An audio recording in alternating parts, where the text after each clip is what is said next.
కేంద్ర ప్రభుత్వం ఇటు పాకిస్తాన్ భారత్ సంబంధించిన యుద్ధానికి సంబంధించి కొంత చర్చలు చేస్తామని చెప్పేసి ఒక అడుగు వెనక్కి వేయడం జరిగింది. ప్రస్తుతం ఆ విషయంలో భారతదేశం అంతా కూడా సైలెంట్గా ఉంది. ఈ క్రమంలో కేంద్ర ప్రభుత్వానికి గ్రౌండ్ లెవెల్లో చాలా పెద్ద ఎత్తున ఇబ్బంది కలుగుతూ ఉన్న విషయం గమనిస్తూ ఉన్నాం. సో దీనిలో భాగంగా ఈరోజు మావోయిస్టుల ఏరువేత కార్యక్రమంలో భాగంగా నంబాల కేశవరావుని ఎన్కౌంటర్ చేసేసి మొత్తానికైతే చర్చను కంప్లీట్గా డైవర్ట్ చేస్తున్నారా అనేటువంటి కోణంలో ఒక బలమైనటువంటి అనుమానం అయితే మాకు కలుగుతూ ఉంది. ఎందుకు అంటే ఇక్కడ చాలా విషయాలు కూడా మనం మాట్లాడుకోవాల్సిన అవసరం అయితే ఉంది.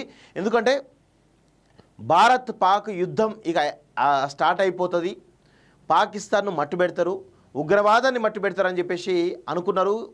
మోడీ నాయకత్వం పైన కావచ్చు, కేంద్ర ప్రభుత్వం యొక్క నాయకత్వం పైన చెప్పి భారతదేశ ప్రజలందరూ కూడా అనుకున్నారు. కానీ అనూహ్యమైనటువంటి పరిణామాల తర్వాత భారతదేశం ఇటు అమెరికా ఒత్తిళ్లకు తలొగ్గా లేకపోతే ఇంకా వేరే ఒత్తిళ్లకు తలొగ్గా మొత్తానికైతే వెనకడుగు వేసింది అనేది బహిరంగ రహస్యం. దానిపైన భారతీయ జనతా పార్టీ పైన కావచ్చు, ముఖ్యంగా మోడీ నాయకత్వం పైన తీవ్రమైనటువంటి విమర్శలు దేశవ్యాప్తంగా వెల్లువెత్తున్నటువంటి ఈ తరుణంలో ఆ చర్చను డైవర్ట్ చేయడానికి మొత్తానికైతే నంబాల కేశవరావు యొక్క ఎన్కౌంటర్ను బూచిగా చూపిస్తున్నారా అనేటువంటి అనుమానం అయితే చాలా బలంగా కలుగుతూ ఉంది.